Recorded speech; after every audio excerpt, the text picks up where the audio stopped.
en ce 26 novembre 2024, jour anniversaire des 96 ans de Jean Faure, je me retrouve en toute logique au pied de la Vierge Noire, dans la crypte de l'abbaye Saint-Victor, sur la rive sud du vieux port de Marseille. Jean Faure, c'est cet immense poète, cet immense écrivain, cet immense ésotériste chrétien. Quand je pense au nombre impressionnant de gens qui nient toute possibilité d'existence de l'ésotérisme chrétien, quand on lit les cantates du temps et de l'éternité, par exemple, de Jean Faure, nous sommes frappés par la connexion tout à fait lumineuse entre la connaissance et le Christ, connexion qui se fait grâce à l'amour, bien sûr, et à la grâce.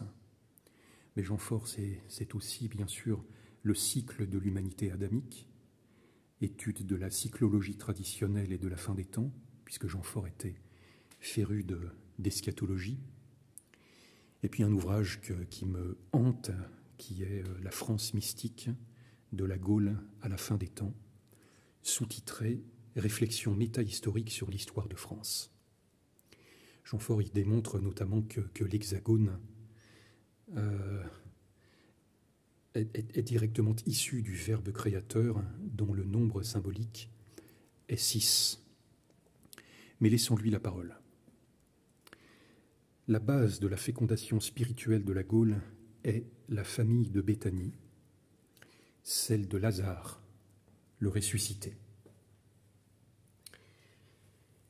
C'est le 2 février 43 que l'histoire légendaire, mais que l'on peut croire, légenda, les choses qui doivent être lues, c'est le 2 février 43 que l'histoire légendaire fait débarquer au Sainte-Marie de la Mer la famille de Lazare, avec Marthe, Marie Jacobée, mère de Saint Jean et de Saint Jacques le Majeur, Maximin, Sidoine, Marie Salomé, Joseph d'Arimathie, et également, évidemment, Sainte Marie-Madeleine.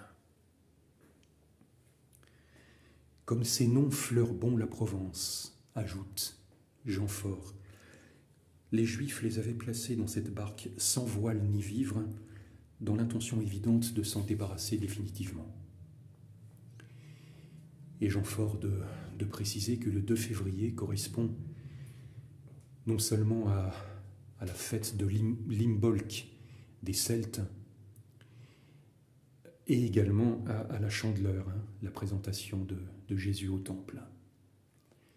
Et c'est ainsi que Jean Faure établit une ligne de feu entre le monde celte et le monde chrétien.